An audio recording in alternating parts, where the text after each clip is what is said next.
This episode is brought to you by Coffee Mate. After watching this season of the HBO's original series, The White Lotus, this is the tropical getaway I needed. One more pina colada, please. Hey, you're not on mute. Oh, I thought I was in paradise. Turns out it was my Coffee Mate. Coffee Mate pina colada and Thai-iced coffee-flavored creamers. Inspired by the newest season of HBO's original series, The White Lotus. For the love of coffee. Try now. Are negative Google reviews hurting your business? Don't let unfair feedback cost you customers. At Webamax, we specialize in removing false, misleading, and damaging reviews so your online reputation stays strong. Our expert team works quickly and legally to clean up your digital presence, helping you rebuild trust. Visit us on the web at www.gowebamax.com. That's GOWEBIMAX.com, or text us for a free quote at 856-840-8343. Don't let bad reviews define you. Get immediate help from Webamax. This episode is brought to you by Nerds Gummy Clusters, the sweet treat that always elevates the vibe. With a sweet gummy surrounded with tangy, crunchy nerds, every bite of Nerds Gummy Clusters brings you a whole new world of flavor. Whether it's game night, on the way to a concert, or kicking back with your crew, unleash your senses with Nerds Gummy Clusters. Don't you love it when things are both easier and more affordable? Like when the rain washes your car for you. Or like when you save up to 10% by bundling your renters and auto insurance with USAA. Bundle with USAA and start saving. Get a quote today.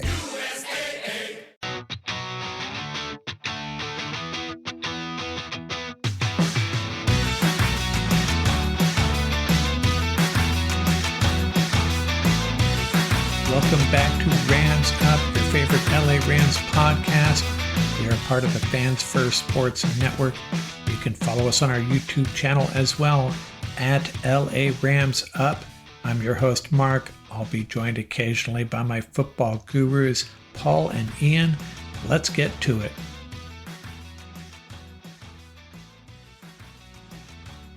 What's going on, Ram fans? Episode 665 here. We're going to get into a loop around the league of sorts, focusing on the NFC South. 4 teams in the NFC South that the Rams will be playing this year. Also get into some additional Rams news and notes. Before we get rolling here, episode 665, let's talk about a player who wore number 65. And we've already talked about 2, the great offensive lineman Tom Mack and Harlan Savar. This episode we'll talk about a third player who wore number 65 for the Rams, center John Sullivan. 6'4", 312 pounds, out of Notre Dame, spent 7 years with the Vikings, established himself as one of the better centers in the league, then 1 year with Washington. And then in April of 2017, the Rams signed him, played his final 2 years with the Rams, including that playoff run in the 2018 season, which concluded, of course, with a Super Bowl. 31 starts for the Rams in 2 years, and he was instrumental in the Rams' ability to get to the Super Bowl that year. Center John Sullivan made his name with the Vikings, but he is another number 65 for our Los Angeles Rams. Gonna comment on some Rams-related stories across the web. Cameron DeSilva posted a 3-round mock draft, and this is why I like mock drafts from writers and content creators that are associated with a specific team, because they kind of get it. They know what the Rams need, and it all makes sense. And DeSilva had a pretty good draft here, in my opinion. He traded back with the Giants, picking up the 34th pick and the 65th pick, giving up the 26th pick in the draft. So the Rams trade number 26 for number 34 and number 65 overall in this draft. And with that first pick, 34th overall, early in the second round, DeSilva had the Rams drafting cornerback Azaria Thomas out of Florida State. This is the guy that Jared Verse has been clamoring for, his former teammate, him and Braden Fisk's former teammate.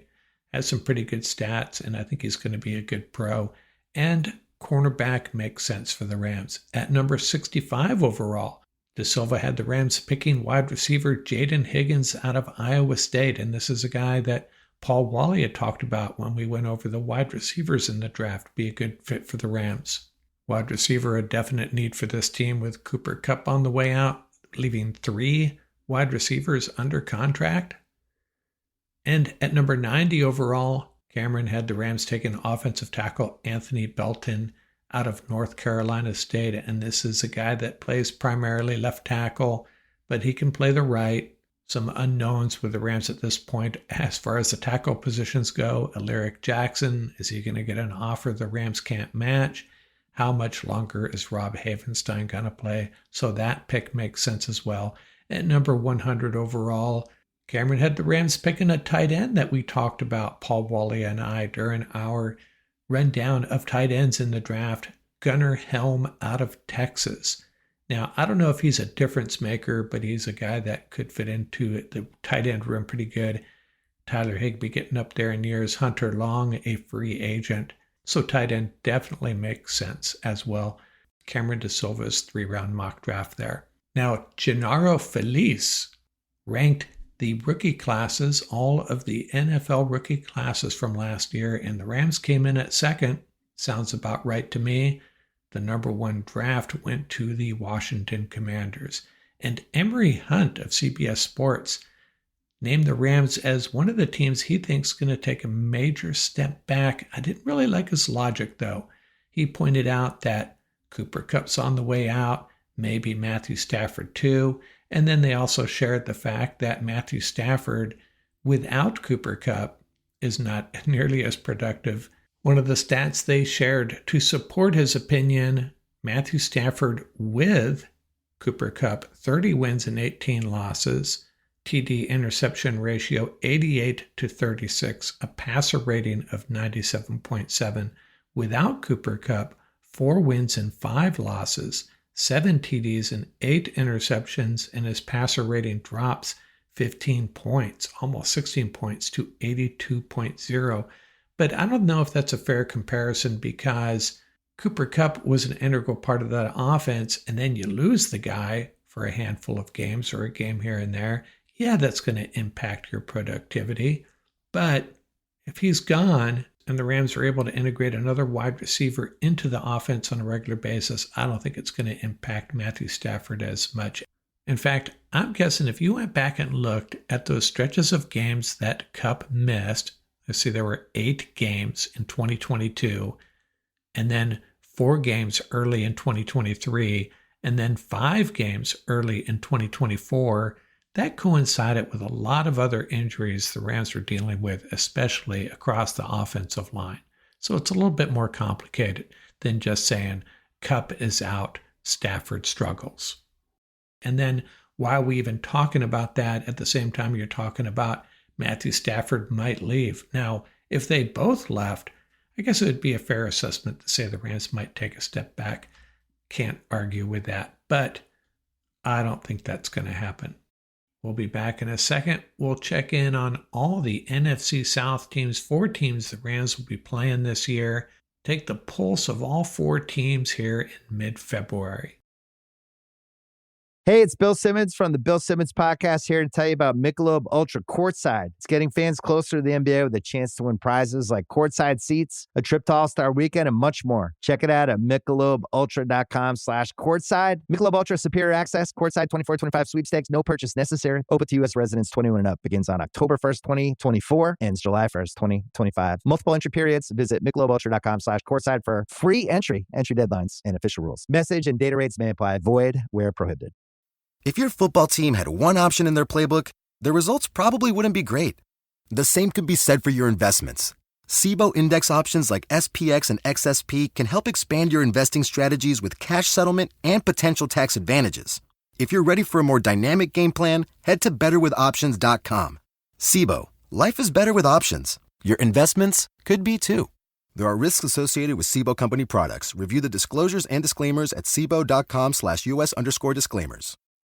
You know what's smart? Enjoying a fresh gourmet meal at home that you didn't have to cook. Meat Factor, your loophole in the laws of mealtime. Chef-crafted meals delivered with a tap, ready in just 2 minutes. You know what's even smarter? Treating yourself without cheating your goals. Factor is dietitian approved, chef prepared, and you plated. Pretty smart, huh? Refresh your routine and eat smart with Factor. Learn more at factormeals.com. This episode is brought to you by Abercrombie. There's nothing better than the perfect jean and going out top combo, or an outfit that perfectly matches your plans. Abercrombie's relaxed jean goes with every occasion. Date nights with something lace, or daytime with a cozy sweater. And their barrel jean will surprise you. It's the trend that will become a staple in your wardrobe. Abercrombie denim comes in tons of rises, fits, and washes. Find your perfect pair online or in store. The Rams play the NFC South this year, and I wanted to start doing a loop around the league, checking in on all the teams. So let's start with this division. The Panthers, Bucs, Saints, and Falcons. Take the heartbeat of each of these teams, where each of these franchises are headed. We'll start with the Carolina Panthers, 5-12 last year. They took third place, though, won the tiebreaker over the Saints. Now, what's the good news for the Panthers? What should Panthers fans be feeling good about?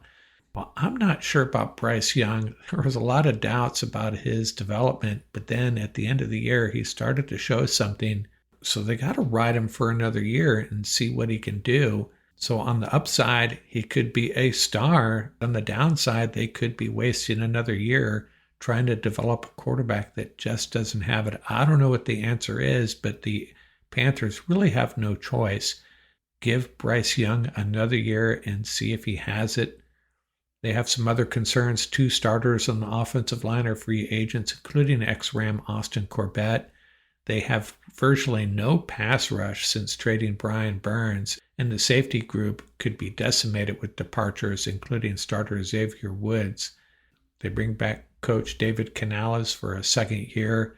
The Panthers, like the other teams in the division, will play the NFC West and the AFC East. No easy road there. And with that third place schedule, they get the Packers, Jags, and Cowboys. Not a real benefit there, really, right? The Cowboys probably going to bounce back, and the Packers might be one of the best third place teams you'll ever run across. Panthers have plenty of draft picks. They have the 8th overall pick. They have the Rams' 2nd round pick. Remember, the Rams moved up so they could draft Braden Fisk. Gave up this 2nd rounder here in the 2025 draft. Panthers have their 3rd rounder, 2 4th rounders, 3 5th rounders, and they have the 49ers' 7th round. So I suspect they're going to try to draft a bunch of guys and hope they hit on a few of them. But if they chose to move up, they certainly have the ammunition. Number 8 overall, though, they'll probably stick there. Could see them moving around with a lot of those later picks, though. Now, what's really surprising, and it's going to be a running theme with this whole division, really, Panthers don't have as much projected cap space as you would think, given that they have a quarterback on a rookie contract, $19 million in projected cap space. So they may not be able to add as many free agents as you would like.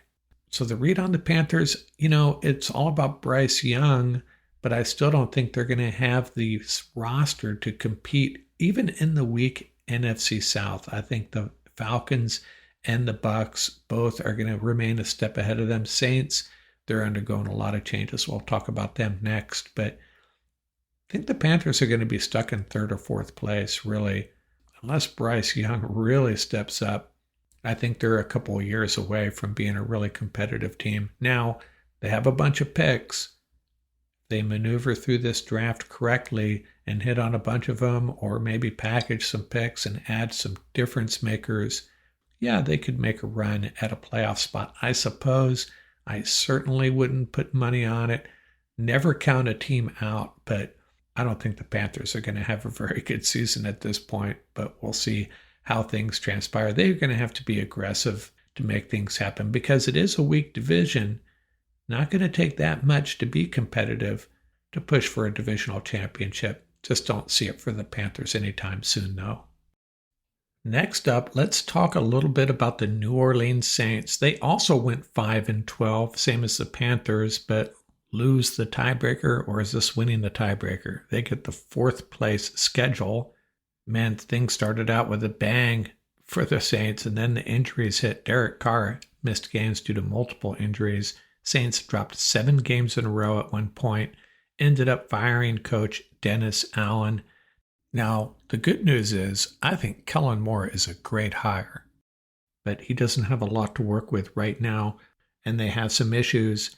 They're already $60 million over as far as the salary cap goes, and they're dealing with this bad contract with Derek Carr. So what are they going to do?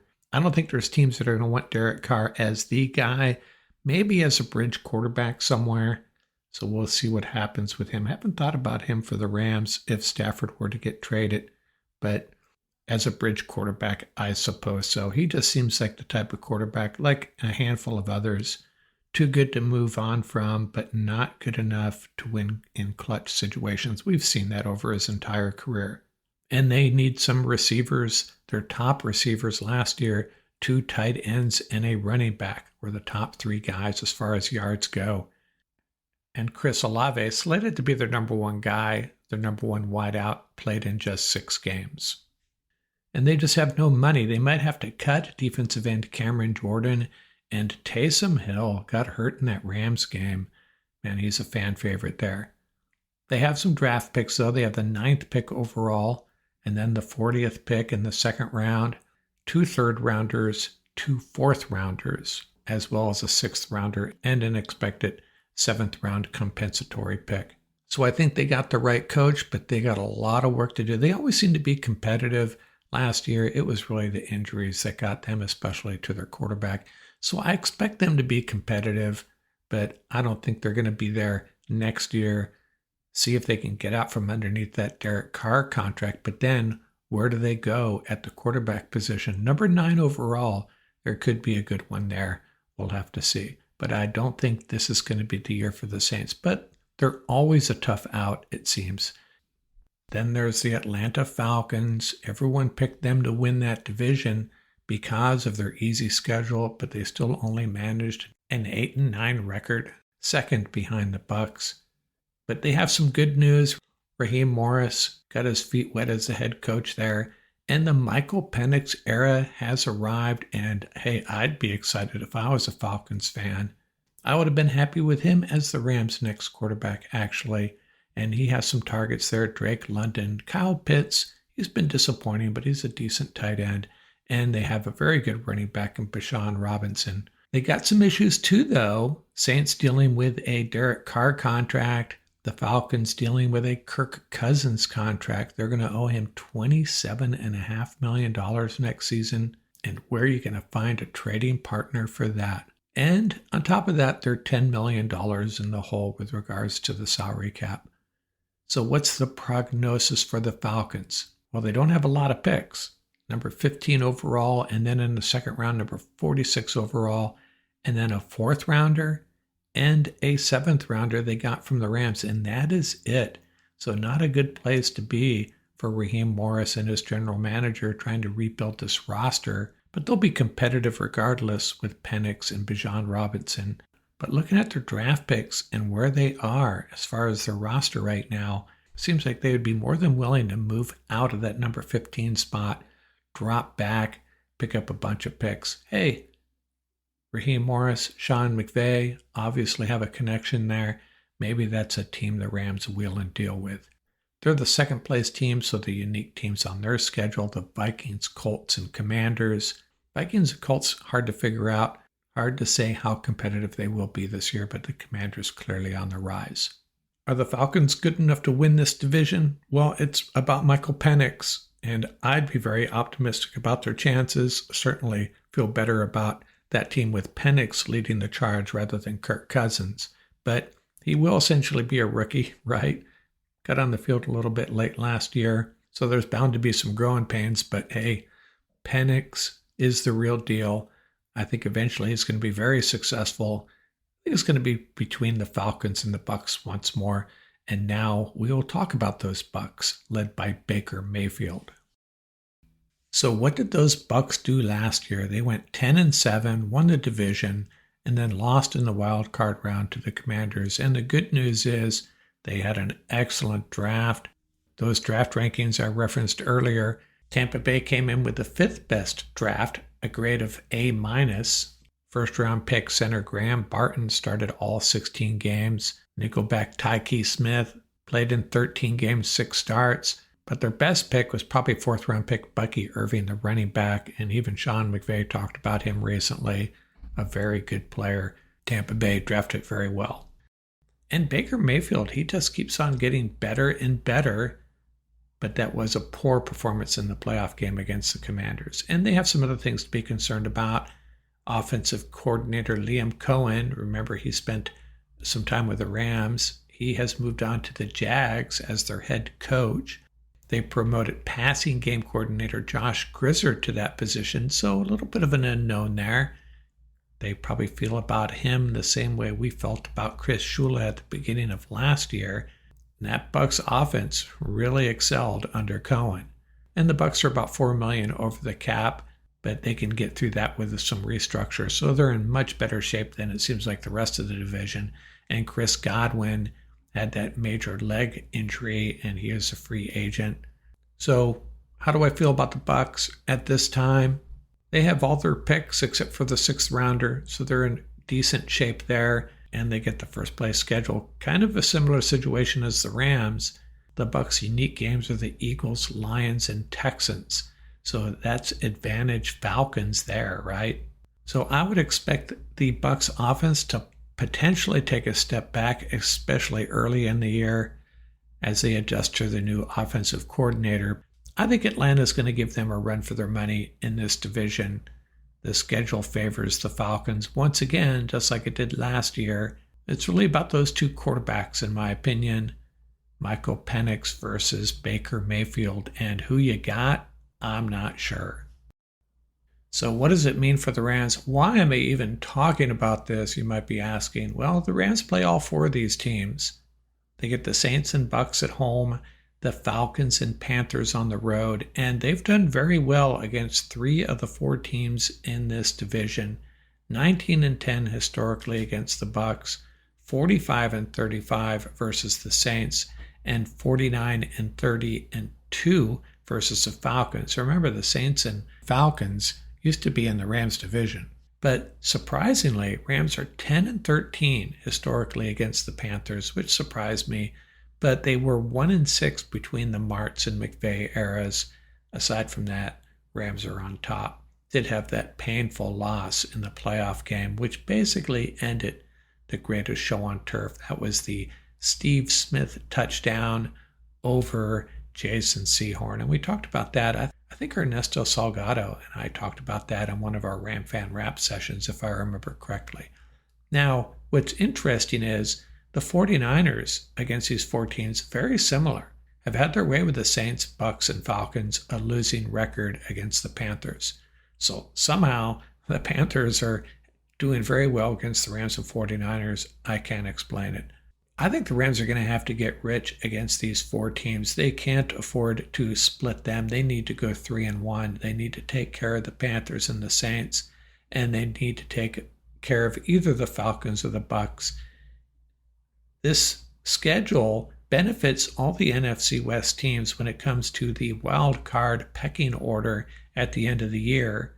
Within the division, 49ers have a clear edge scheduling-wise. I've talked about that enough. I won't get into it once more, but Rams cannot afford to get off to a slow start if they have these NFC South teams on their schedule early. Can't afford it. Got to get rich against these teams. Historically, they've done very well, and I think this is still an extremely weak division. The wild card is Michael Penix. How much better are the Falcons going to be with him getting a little bit more experience under the tutelage of Raheem Morris and his staff? Going to be fun to watch Bucs versus Falcons this year and see how the Saints respond to Kellen Moore's leadership. Panthers, I think they're going to struggle. Just more reason why the Rams need to go 3-1 against this division. 4-0 would be a big step towards a high seed in the playoffs. Now it's early. Things are going to change. That's my take on the NFC South here in mid-February. I think you're on mute. Workday starting to sound the same? I think you're on mute. Find something that sounds better for your career on LinkedIn. With LinkedIn Job Collections, you can browse curated collections by relevant industries and benefits. like flex PTO or hybrid workplaces, so you can find the right job for you. Get started at linkedin.com/jobs. Finding where you fit. LinkedIn knows how.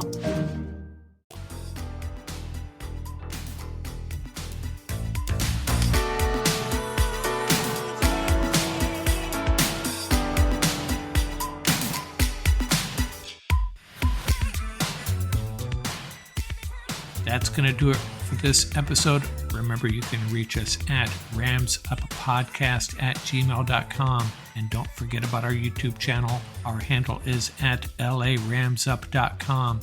Till next time, keep the horns up, stay safe, and have fun out there.